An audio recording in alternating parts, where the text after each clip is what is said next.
Então, nosso último estudo é no capítulo 14, os versos 12 a 21 de Zacarias, né?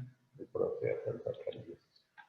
Então, o texto da palavra de Deus nos diz assim: esta será a praga com que o Senhor ferirá todos os povos que guerrearam contra Jerusalém. A sua carne se apodrecerá. Estando eles de pé, apodrecer-se-lhes-ão os olhos nas suas órbitas, e lhes apodrecerá a língua na boca. Naquele dia também haverá da parte do Senhor grande confusão entre eles. Cada um agarrará a mão do seu próximo, cada um levantará a mão contra o seu próximo. Também Judá pelejará em Jerusalém, e se ajuntarão as riquezas de todas as nações circunvizinhas, ouro, prata e vestes em grande abundância. Como esta praga, assim será a praga dos cavalos, dos mulos, dos camelos, dos jumentos e de todos os animais que estiverem naqueles arraiais. Todos os que restarem de todas as nações que vieram contra Jerusalém subirão de ano em ano para adorar o Rei, o Senhor dos Exércitos, e para celebrar a festa dos tabernáculos. E alguma das famílias da terra não subir a Jerusalém para adorar o Rei, o Senhor dos Exércitos, não virá sobre ela a chuva. Se a família dos egípcios não subir, nem vier, não cairá sobre eles a chuva. Virá a praga com que o Senhor ferirá as nações que não subirem a celebrar a festa dos tabernáculos. Este será o castigo dos egípcios e o castigo de todas as nações que não subirem a celebrar a festa dos tabernáculos. Naquele dia será gravado nas campainhas dos cavalos, Santo ao Senhor. E as panelas da casa do Senhor serão como as bacias diante do altar. Sim, todas as panelas em Jerusalém e Judá serão santas ao Senhor dos Exércitos. Todos os que oferecerem sacrifícios virão, lançarão mão delas e nelas cozerão a carne do sacrifício. Naquele dia já não haverá mercador na casa do Senhor dos Exércitos. Assim temos lido a palavra de Deus no livro do profeta de Zacarias, capítulo 14, até o verso 21. Nós oramos para que Deus nos abençoe e para que não pequemos contra Ele, e pedindo que assim Ele inscreva a sua palavra em nosso coração. Vamos lá, as nossas considerações. Este está tratando do retorno de Cristo, o Rei, né? E está tratando também do mundo vindouro. É disso que o texto está falando. Vocês podem ver nessa figura ao lado aí um cavalo branco, e esse cavalo branco é apresentado no livro de Apocalipse, no capítulo 6, como sendo aquele que vem vencendo e para vencer. E depois é apresentado lá no capítulo 19, a partir do verso 11 até o verso 13, como sendo o verbo de Deus, e que tem um manto tinto de sangue. Então, esse cavaleiro do cavalo branco é uma figura de Jesus Cristo. Bem, esse homem, Salman Rushdie, ele escreveu este livro e ele disse que o mundo é um lugar muito provisório, né? Isso foi uma entrevista de rádio em 1999. E daí esse autor aí. E falando do mundo, ele disse que o mundo é um lugar muito provisório. E ele não estava tentando defender uma questão bíblica. No entanto, ele não poderia ter chegado mais perto da perspectiva da própria Bíblia sobre o mundo que vivemos na atualidade, não é? Nos 11 versos iniciais, nós observamos a hostilidade do mundo vencida pela intervenção do Senhor Jesus na sua vinda final. Vinda como o guerreiro de Deus, lá, capítulo 14, os versos 1 a 5. E vimos a seguir, na sequência da sua vinda, o amanhecer de uma nova criação, os versos 6 a 8. E nos versos 10 a 11, vimos a preservação e a segurança para sempre da igreja, chamada aqui já de a Nova Jerusalém. E o centro disso tudo, no verso 9, vimos o reinado perfeito do Senhor como Rei dos Reis e o Senhor dos Senhores, o Senhor de tudo. Então, nesta noite, quando nós passamos aos versos 12 a 21, o profeta recapitula tudo para nós. Quando há essas recapitulações, isso quer dizer que o assunto é de grande relevância, muito importante mesmo, para entendermos. É bem sabido que o nosso conhecimento é limitadíssimo, limitadíssimo. Nós não sabemos do que é possível conhecer na Terra, nem 0,001%. Nada, nós sabemos muito pouco. E entre o céu e a terra há mais coisas para se conhecer do que a mente humana pode imaginar sequer, não é? E cada vez que eu estudo a palavra de Deus, eu me encanto mais com ela e com os seus ensinamentos.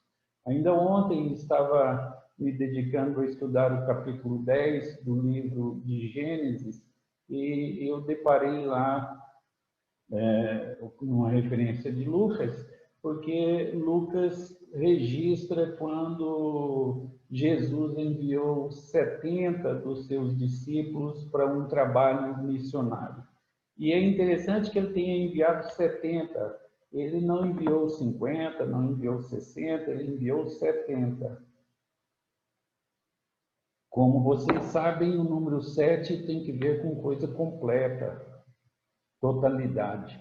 E por que Jesus enviou 70 missionários? Quando lá na Tábua das Nações, ali no capítulo 10 de Gênesis, nós temos os descendentes de Noé que se espalham pelo mundo, criando as nações, são 70 nomes que ali são registrados. E eles são registrados como sendo enviados para as extremidades da terra. E esses 70 enviados por Jesus tem que ver com isso.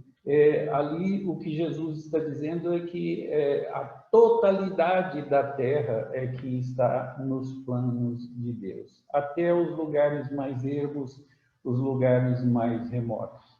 Recentemente, eu estava lendo no livro do profeta Isaías, e ele fala sobre, aqui no capítulo 2,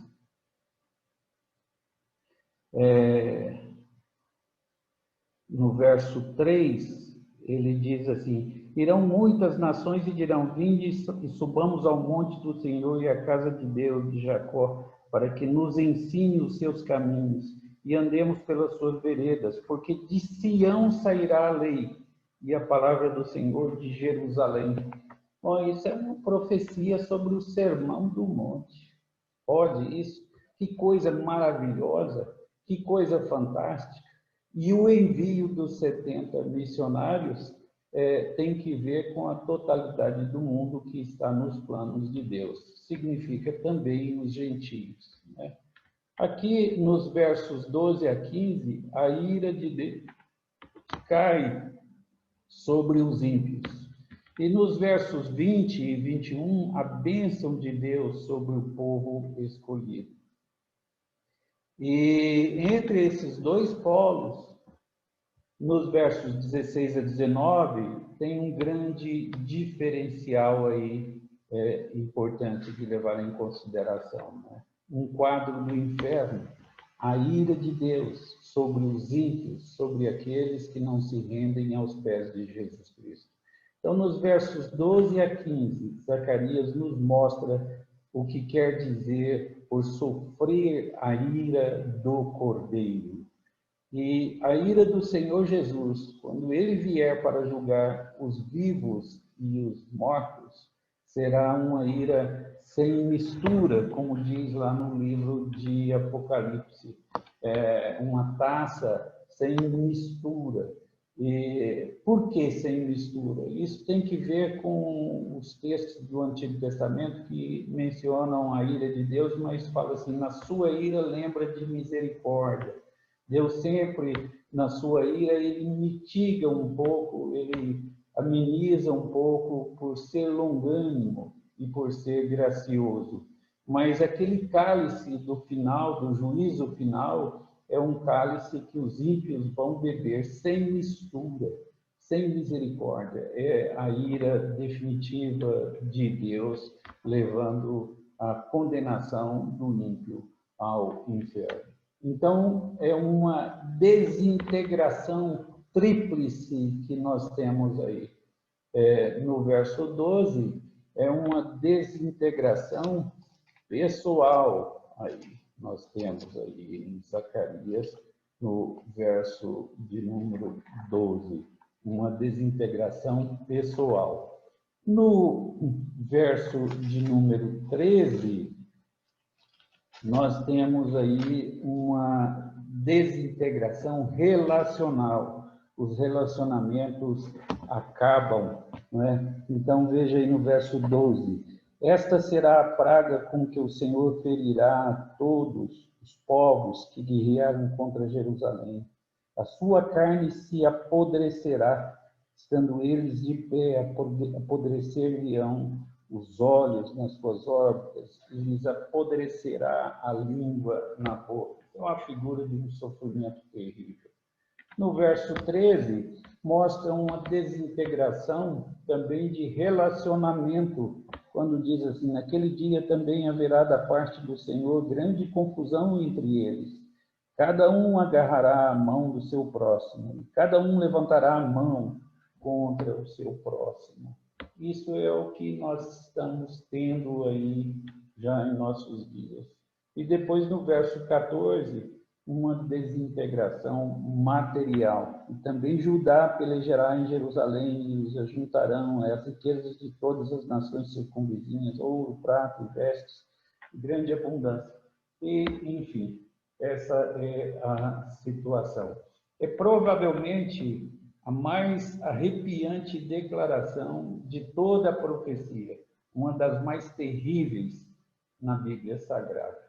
E seus efeitos implicam a desilusão mais horrível das pessoas. A carne se dissolve, os corpos se desintegram, os olhos e línguas se apodrecem. É um quadro horrível, mas é uma imagem consistente com o ensino das Escrituras do Novo Testamento sobre as realidades que aguardam o pecador impenitente, enquanto enfrentam a ira e a maldição de Deus. O tempo de fugir dessa ira é agora. Esse é o tempo de receber as novas de salvação, porque naquele dia haverá essa desintegração pessoal. Se hoje você não é ainda um cristão, esse é o destino que espera por você. A menos que se arrependa e acredite no Evangelho e se refugie, é claro, em Jesus Cristo. Jesus fala sobre o inferno como um lugar de choro e ranger de dentes. Mateus 8, verso 12. E em Lucas 16, 19 e em diante, um homem é enviado para o inferno. E em tormento, ele anseia que o pai Abraão permita a Lázaro molhar a ponta do dedo na água para refrescar a sua língua. E o texto diz que ele está em tormentos no meio das chamas. Então, sede, escuridão fogo, abismo sem fim, são metáforas que descrevem algo muito pior, a realidade transcendente e metafórica do inferno. O sofrimento é infinitamente maior do que essas figuras. Agora, quem de vocês já queimou o dedo ou uma pequena parte do corpo com fósforo, ou com vela, ou no fogão, ou com panela, ou coisa assim? Então, sabe que uma queimadura é algo muito doído. E esse homem não tinha se queimado assim rapidamente, não. Ele estava no meio das chamas, em tormentos. E ele pede que Lázaro molhe a ponta do dedo na água e venha refrescar a sua língua. Bom, se a gente está cansado, a ponta do dedo molhado na água não mata a sede de ninguém. Quanto mais refrescar alguém que está no meio das chamas. Isso não adianta de nada. O que mostra essa oração em Lucas 16, a partir do verso 19, é o desespero daquele homem. E os homens não querem fugir do inferno. Todo mundo que vai para o inferno vai para lá porque quer ir. E todo mundo vai para lá satisfeito. Então, se você oferecer para uma pessoa, você quer ir para o céu ou para o inferno? E a pessoa vai dizer assim, não quero ir para o inferno, não. Então está fácil, vamos seguir aqui o que está na Bíblia, a palavra de Deus. Aí ele diz, não, isso eu não quero. Bom, então é porque quer ir para o inferno. Todo mundo que vai para o inferno não vai contrariado, vai por escolha, vai porque quer. Agora, o homem clama lá do inferno, e esse clamor que vem do inferno só pode ser ouvido pelos que estão vivos. Ele diz, Pai, permite que Lázaro ressuscite dos mortos e vá pregar aos meus irmãos. Eu tenho 5 irmãos, para que eles não venham para cá. E não lhe é permitido. O texto diz, eles têm Moisés e os profetas. Ou seja, eles têm a Bíblia Sagrada. E diz que se eles não crerem em Moisés e os profetas, ainda que os mortos ressuscitem, eles não crerão. Ora, isso é verdade. Lázaro ressuscitou. E isso não levou o povo a uma conversão em massa, de jeito nenhum. Então, o fato de pessoas ressuscitarem dos mortos não adianta. É a palavra de Deus que tem que converter. Não existe nenhuma pessoa que tenha se convertido na idade adulta que não tenha sido por meio da palavra de Deus.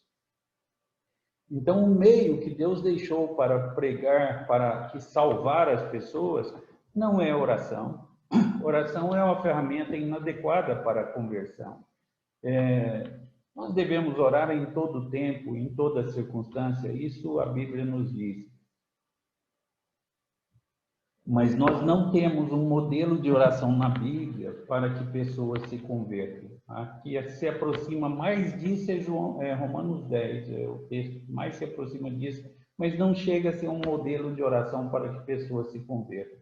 Romanos 1,16 fala assim que não me envergonho do Evangelho, porque o Evangelho é poder de Deus para a salvação.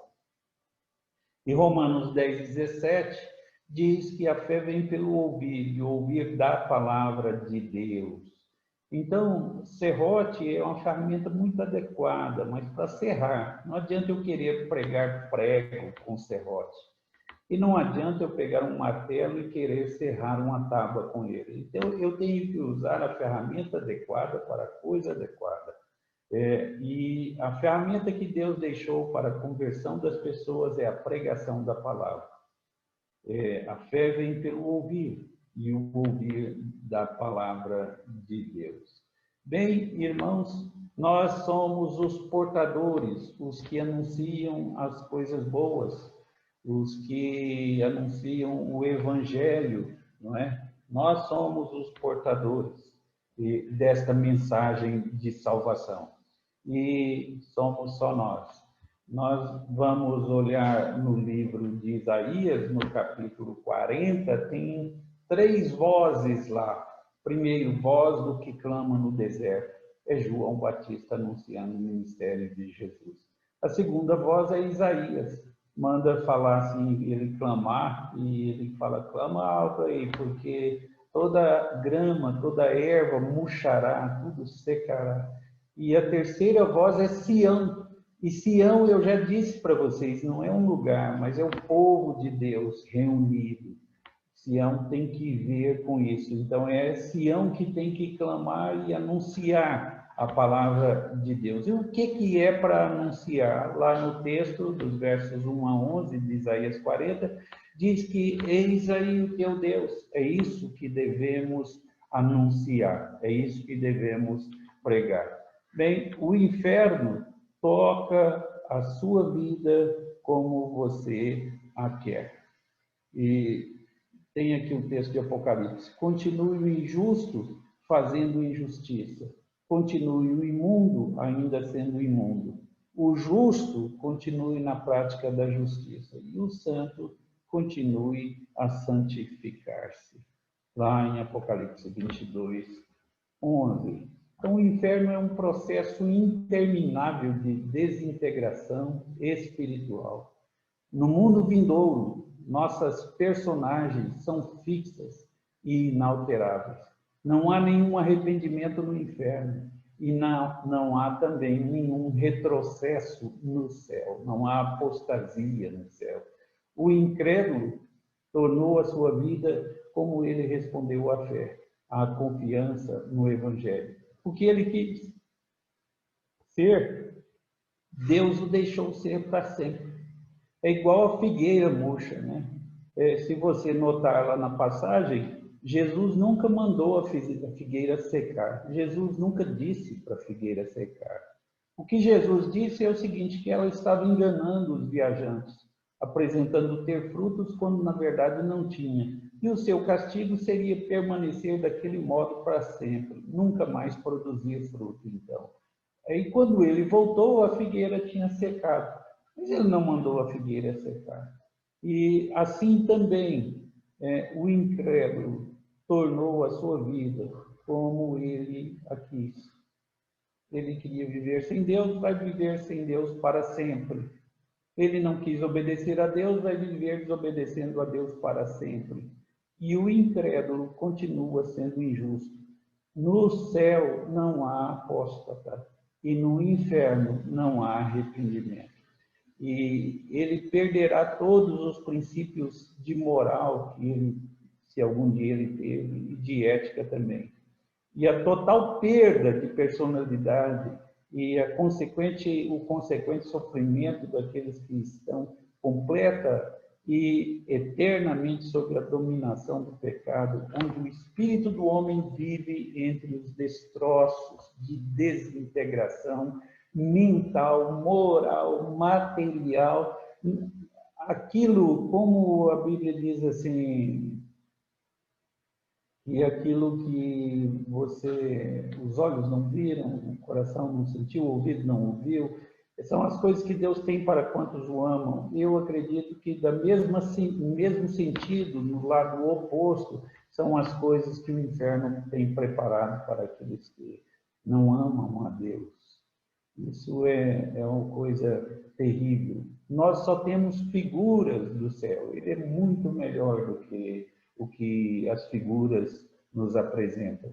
E só temos figuras do inferno. E ele é muito pior do que essas figuras apresentam. Eu estou convencido de que nós só sabemos sobre o céu o suficiente para que nós não apreciemos o nosso tempo aqui na Terra. E eu acredito também que nós não sabemos do inferno senão o necessário para fugirmos dele. E se as pessoas soubessem a realidade e a verdade completa sobre o inferno, todo mundo correria, fugiria para Deus. Mas não são assim as coisas, não é? E é uma desintegração moral, mental, física, material, em todo sentido, é a condenação. É isso que vai acontecer. Uma desintegração relacional. Há também uma desintegração, aí em Zacarias, descrita no verso 13 aí. É uma cena que foi repetida na história de Israel muitas vezes sobre os inimigos do seu povo, da aliança. A história de Gideão, por exemplo, em Juízes 7, quando Deus fez os homens de Midian se entregarem ao pânico e destruíram uns aos outros, enquanto o exército de Gideão louvava a Deus, estão lembrados disso? Deus vai colocar esse pavor todo no coração dos homens no inferno. Uma das marcas do juízo de Deus é a destruição, a desintegração das relações humanas, da comunhão, da proximidade, dos afetos. O inferno é solidão, é inimizade. Isso é parte do ponto do quadro das trevas exteriores. Não tem amigos no inferno. Não tem amigos. Não tem posses, não tem nada. É só miséria. Então, naquele dia também haverá da parte do Senhor grande confusão entre eles, diz o texto. Cada um agarrará a mão do seu próximo, e cada um levantará a mão contra o seu próximo. Será isso que acontecerá naquele dia.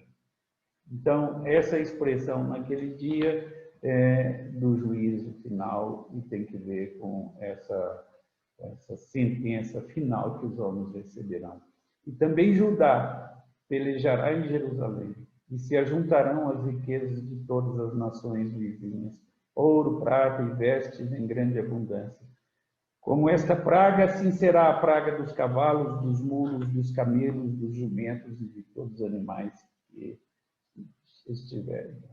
E há uma designação pessoal aí, há uma desintegração, aliás, pessoal e relacional. E, em terceiro lugar, há essa desintegração material. Os versos 14 e 15, isso é o que os inimigos de Deus fizeram à sua igreja, nos versos 1 e 2. E parte de sua perseguição do povo de Deus foi pilhagem dos seus bens.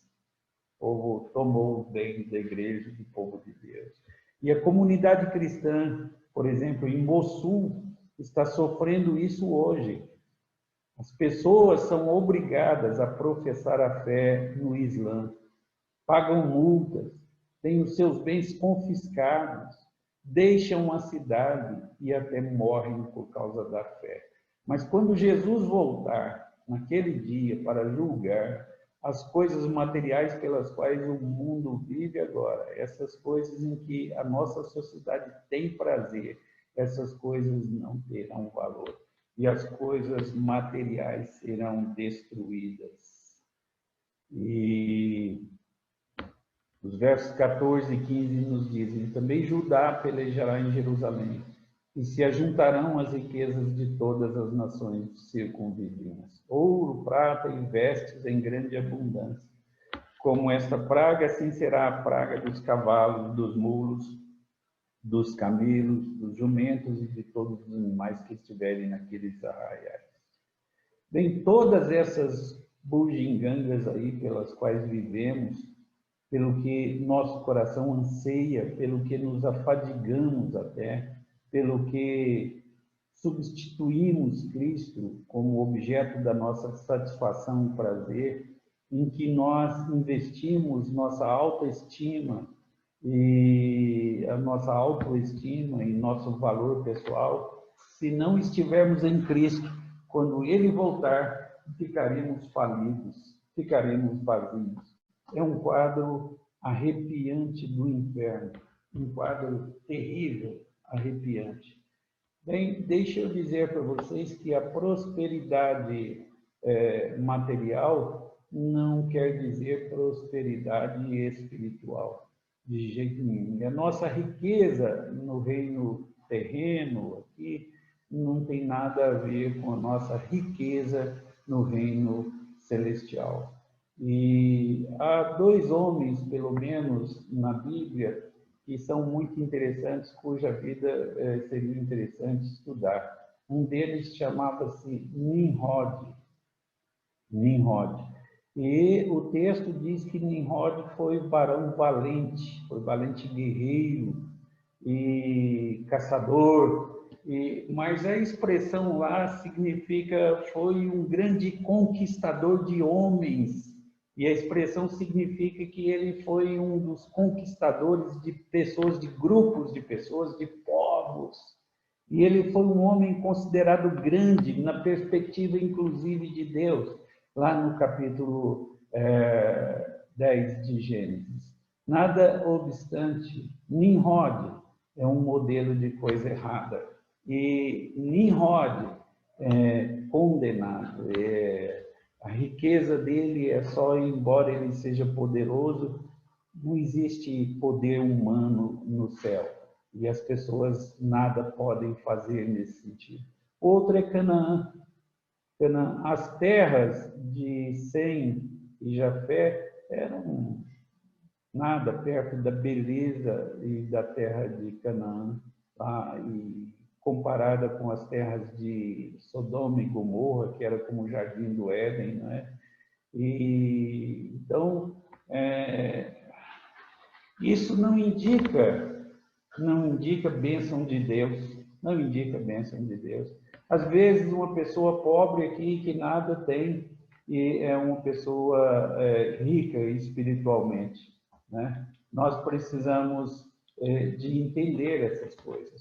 Então, todas essas bugigangas pelas quais vivemos, pelo que nosso coração anseia, às vezes nos afadigamos por essas coisas, são nada diante de Deus. Isso é um quadro terrível do inferno. Basta ver o Salmo 73, que diz assim que quando eu olhei para a prosperidade dos ímpios, os meus pés quase que se resvalaram. E eu quase perdi a vocação de ser um crente, né? De que me adiantou ser crente, lá diz o texto lá, né? E ele diz que até que ele entrou no santuário e atinou para o fim deles. Deus está guardando os ímpios e esses ricos e aproveitadores e blasfemadores para o dia da vingança, para esse dia, quando não lhes restará nem raiz, nem ramo. É disso que nós estamos falando, né? Ok, e nós temos aí uma imagem gloriosa também nesse capítulo, nessa parte, sobre as bênçãos de Deus e a santidade. Naquele dia será gravado nas campainhas dos cavalos, Santo ao Senhor. Essa expressão muito rica em hebraico, né? Kadosh Yahvé, Leiavé, Kadosh Leiavé. E as panelas da casa do Senhor serão como as bacias diante do altar. Sim, todas as panelas em Jerusalém e Judá serão santas ao Senhor dos Exércitos. Todos os que oferecerem sacrifícios virão, lançarão mão delas, e nelas cozerão a carne do sacrifício. Naquele dia já não haverá mercadores na casa do Senhor dos Exércitos. Veja o ponto, a universalidade da santidade. A universalidade da santidade. Santidade vai ser uma coisa comum. Esse é o mundo que eu quero viver.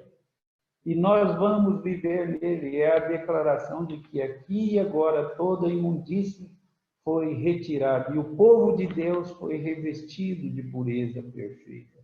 E radiante com a justiça de outro, a justiça de nosso amado Senhor Jesus Cristo. Interessante, eu nunca preguei sobre o Salmo 23, mas essa semana eu tive refletindo sobre ele e resolvi preparar um estudo sobre ele para o domingo, né? E aquela parte lá que no Salmo, que é muita coisa surpreendente, é um Salmo muito rico, tem muito ensino lá que inesperado e surpreendente, né? Tem aquela parte que fala, coloca uma mesa perante mim na presença dos meus adversários, né? E a gente imagina os nossos inimigos, aqueles que lutaram contra nós, não é bem isso. É muito provável que seja, de fato, um banquete. na casa de Deus, sejamos esse convidado de Deus, até aí tudo bem. Mas os inimigos que lutaram contra nós e que foram mais ferrenhos, mais aguerridos, estão dentro de nós. Naquele dia significa que não haverá orgulho, não haverá vaidade, não haverá maldade, não haverá pecado em nós. Nós poderemos servir a Deus com inteireza de coração. Isso é o que torna o céu o lugar mais desejável para qualquer um que tenha vontade de servir a Deus. É o fato de que lá poderemos servi-lo com inteireza de coração. Então, o que você pode ver aqui nesse quadro é uma universalidade da santidade. É a declaração de que aqui toda a imundícia, todo o pecado será retirado. E nós seguiremos a nossa aliança com Deus. Kadosh Leiavé. Santidade universal ao Senhor. Como esse dia é desejável, como será maravilhoso esse dia. Então, Zacarias aqui, no final da sua profecia, diz que as palavras santidade ou santo ao Senhor vão ser escritas em tudo. A pureza e o brilho do Senhor Jesus Cristo vão brilhar em cada lar, em cada coração, e serão refletidos em todos os produtos da atividade humana.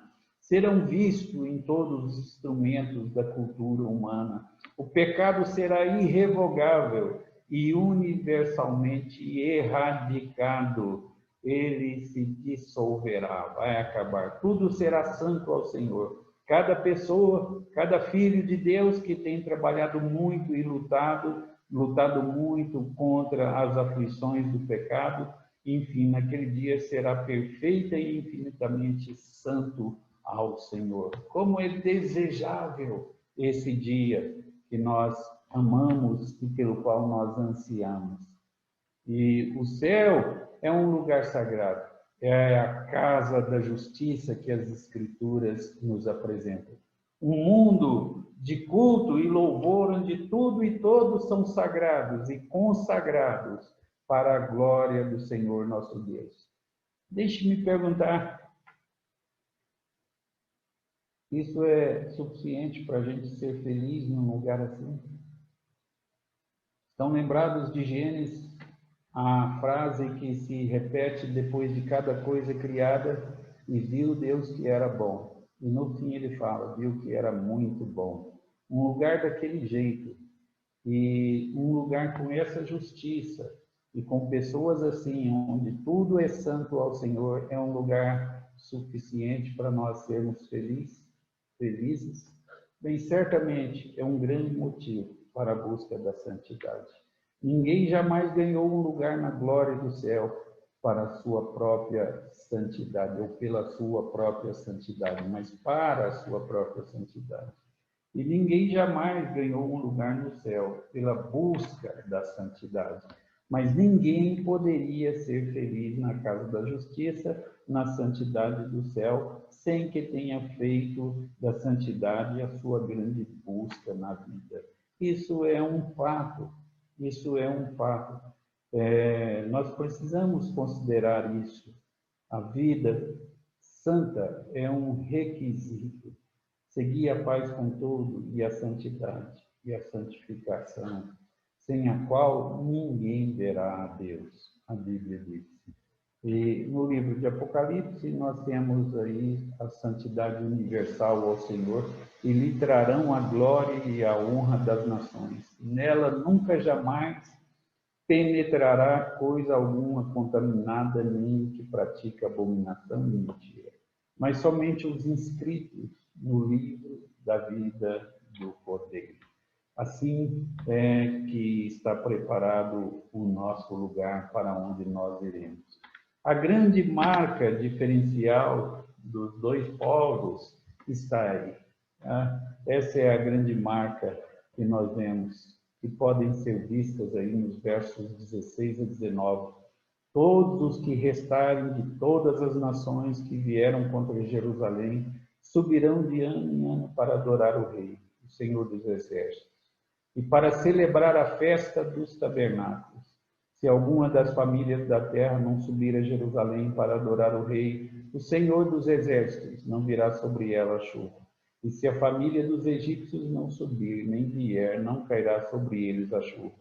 Virá a praga com que o Senhor ferirá as nações que não subirem a celebrar a festa dos tabernáculos.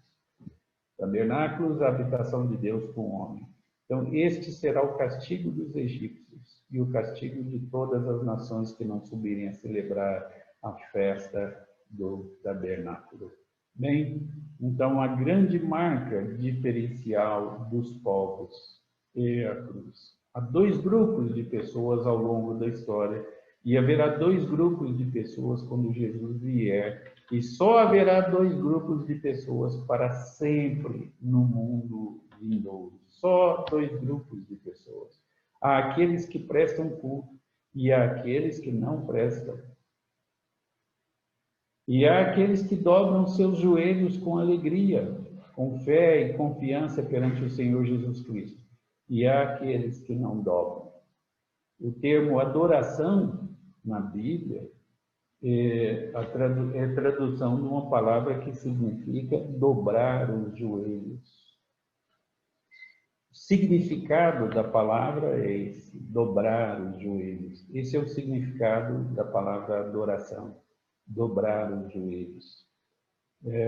Desta vez, a maldição é a retenção da chuva. E pode não parecer muito para nós, mas para os primeiros ouvintes de Zacarias, uma existência sem chuva era uma perspectiva terrível. E é outro quadro da ira de Deus. Almas dissecadas, ressecadas, sedentas, como o rico lá na parábola de Jesus, ansiando por uma gota de água para refrescar a sua língua em meio à chama. E nem isso lhe foi concedido. Então, existem os rebeldes perecendo, se desintegrando, desidratados, ressecados, privados da bênção, que habitarão para sempre nas trevas. Existe a igreja, Jerusalém de Deus, glorificada, regozijando-se para sempre, vindo adorar ao Deus Santo, cuja santidade já está refletida em si no mundo que agora habita, em uma nova criação, onde tudo é sagrado e santo ao Senhor, inscrito em todas as coisas, todas as panelas, em tudo estão as palavras santo ao Senhor, Kadosh Le'Yahvé. E qual é o grande fator discriminante, o grande fator determinante que vai decidir os seus destinos? Um para a glória celestial e outro para a escuridão do inferno. É dobrar os joelhos. Não dobrar os joelhos para Cristo. Então, entre quem dobra os joelhos e entre quem não dobra os joelhos. Essa será a diferença naquele dia.